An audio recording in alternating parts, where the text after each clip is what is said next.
Welcome, everyone. This is the MasterClass. My name is Patricknazareth. I have around 30 years of teaching experience, and I would like to help dispel your doubts, should you have any. Today, we continue with our explanation of Julius Caesar by William Shakespeare.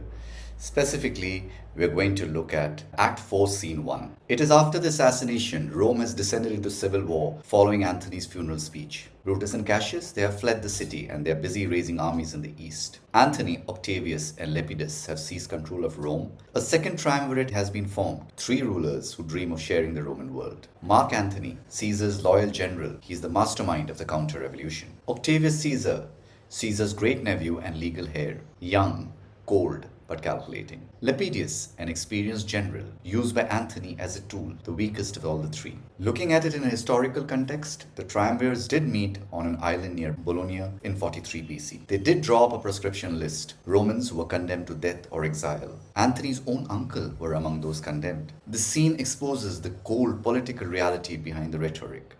Shakespeare invites us, the audience, to compare this with the conspirators' debates. This is the shortest scene in Act 4.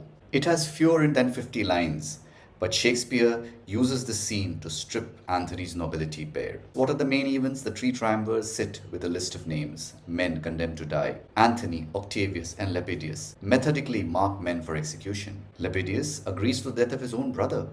Antony agrees to his nephews. Antony sends Lepidus to fetch Caesar's will to find money for the army. Once Lepidus leaves, Antony dismisses him as worthless, a slight, unmeritable man. He compares him to a horse, useful, then turned out to graze. Antony and Octavius then plan the military campaign against Brutus and Cassius. Why is the scene important? It reveals the ruthless private reality of the triumvirs. It contrasts with their public image. Antony in private is utterly different from the emotional orator that we saw in Act 3. It shows the moral equivalence of both sides. Whether conspirator or triumvir, they are looking for power. It sets up the civil war that will now dominate Acts 4 and 5. Let's summarize Act 4, Scene 1 then. Place, a room in Antony's house in Rome. Time, shortly after the assassination, the triumvirate has just seized power. There are three persons here, Mark Antony, Octavius Caesar, and Lepidus. What happens? They sit down on a table with a proscription list, names of those men who are to be killed. They tick off names, including their own family members. They are very businesslike, cold and formal. Lepidus agrees that his own brother be killed. Antony agrees that his nephew be sacrificed. He is sending his own nephew, his own blood, to his death. They plan to use the condemned men's land and property to fund their own armies. Antony sends Lepidus to find Caesar's will. Why? He does not want to share the promised legacies with the people. How much can they keep for themselves is what they're trying to figure out. Once alone, Antony compares Lepidus to a trained horse, useful for carrying loads, then discarded once the job is done. Do not talk of him but as a property. Octavius mildly defends Lepidus. Antony overrules him. They then turn to this business at hand, war. Brutus and Cassius are leaving powers in the east. In other words, they're building armies. Antony gives a final warning. People there are who to their face wish them success, but behind the back actively plot against them. Look at lines 1 to 27. It starts with the three triumvirs sitting together. They are deciding who dies. It is the most cold-blooded moment in the entire play. The mechanics of murder, look at them. They work through each name systematically. It's a business meeting for them. Lepidus agrees to condemn his own brother to preserve his position. Antony readily gives up his nephew with a single gesture. He shall not live. Look, with a spot, I damn him. A mark on a paper. Is that all a person's life gets reduced to? There is no emotion, no hesitation, no regret from either man. A key quote, those many then shall die. Their names are pricked. Pricked is simply a term for marking names on an army roll. Applying them is like picking up bureaucratic language and making it sound like routine administration. That is the real horror. Killing has become routine paperwork. It is the mirror of the conspiracy. In Act 2, the conspirators debate whether to kill Antony or not. Ultimately, they decide to show him mercy. Here, Antony shows what those in power actually do. There is no mercy, there is no debate. Both sides have used killing for their political ends. Shakespeare places them in the same balance. They have the same set of morals. They're equivalent to each other. In lines 28 to 44, Antony has sent Lepidus out and then shows his contempt for Lepidus. This is a slight, unmeritable man, meet to be sent on errands. In other words, he is only good to be used to do work. He is a useful but not worthy ally for him. He was included in the triumvirate simply because he commands the loyalty of some troops. Antony intends to use him and discard him once his military value is spent. Look at the metaphor, the horse property. Do not talk of him but as a property. Anthony compares Lepidus to a horse who, once it has given service, is sent out to graze. A property in theatre means a stage prop, something that is used and then put away. The double meaning, possession plus stage prop, is deliberate from a man who is himself a consummate performer. What is Octavius' response to what Anthony is saying? He defends Lepidus. He is a tried and valiant soldier. Anthony dismisses this. Any horse can be trained to fight, he says. But it also shows us that Octavius has independent judgment. He is not Anthony's puppet. The seeds of future conflict among the two of them can be seen here. Lines 45 to 51 show us how Octavius and Anthony turn to the real business, the planning of a war, and how to destroy Brutus and Cassius. What is their military situation? Brutus and Cassius are raising armies in the east. The triumvirs must act quickly before their enemies grow too strong. They need money urgently. Hence, they are using Caesar's will to cut the legacies. Anthony's final line, and some that smile have in their hearts millions of mischief. A warning to Octavius, those who appear friendly may conceal dangerous intentions. Deeply ironic. Why? Because Anthony himself is a supreme practitioner of smiling while concealing mischiefs. He smiled at the conspirators in Act 3 while privately planning their destruction. His self-awareness becomes a self-indictment. What does the scene establish?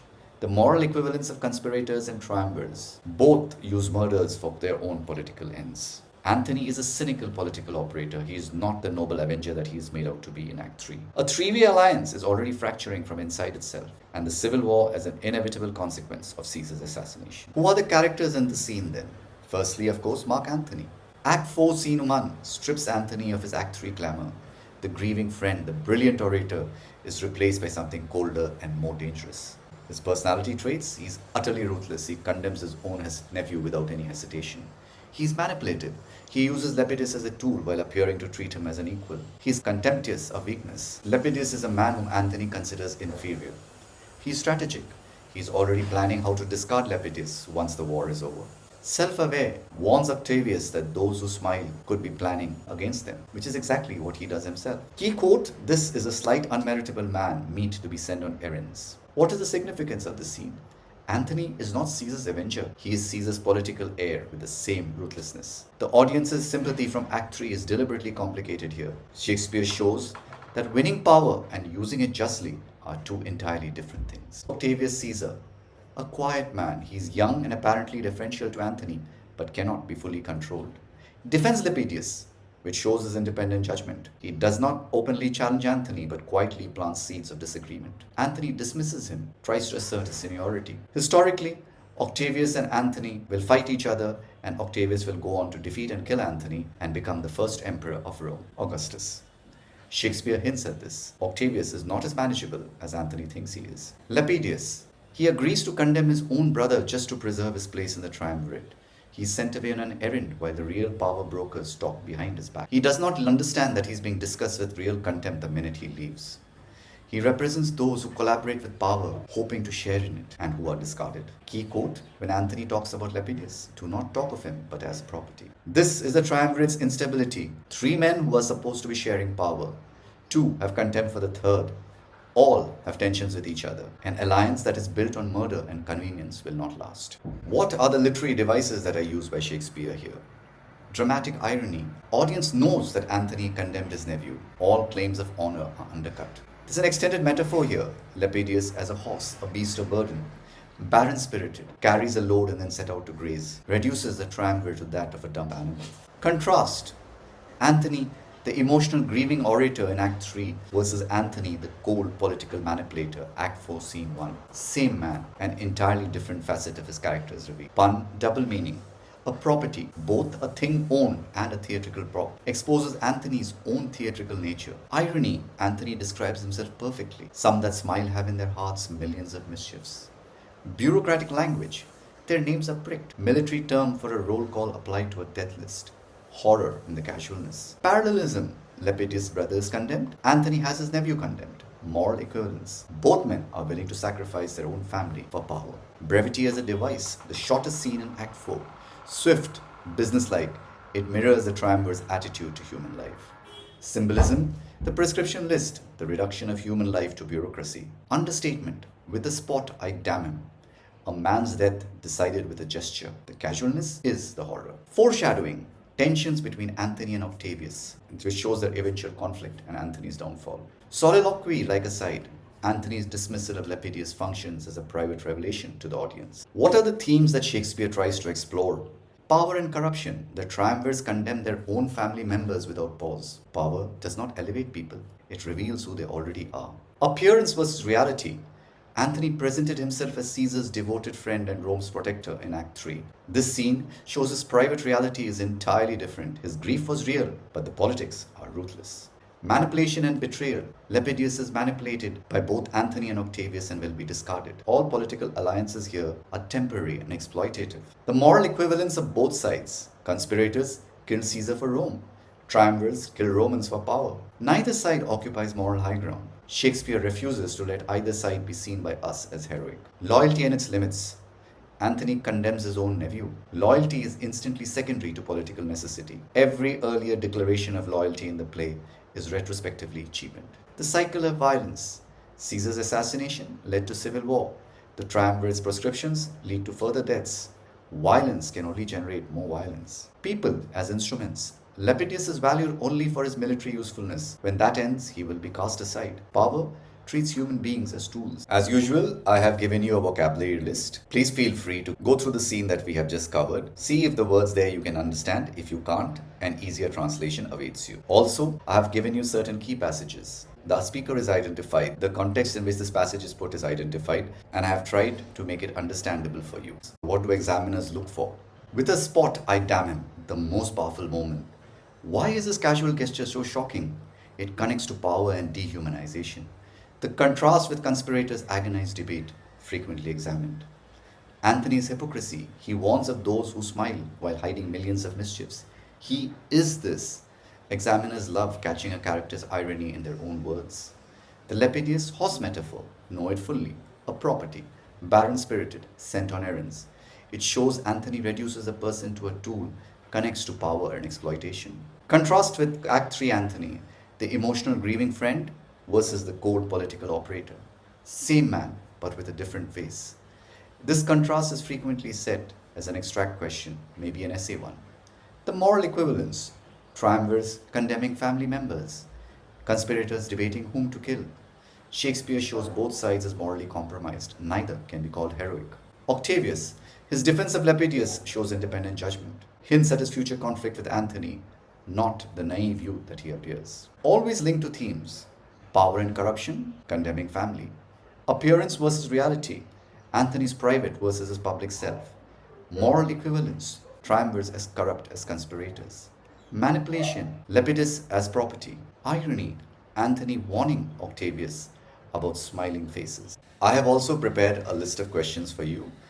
Context questions, short answer questions, long answer questions, and extract-based questions. You can study the scene and then try and answer these questions. I've also provided their answers in case you feel any difficulty whatsoever.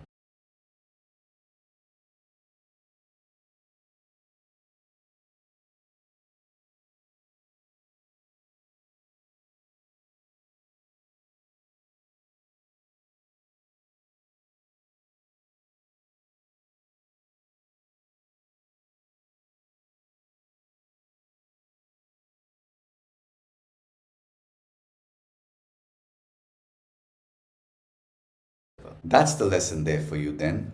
I do hope I have been of help. If I have, do remember to like, subscribe and share. Remember, there might be others who would require our help. Thank you so much for watching.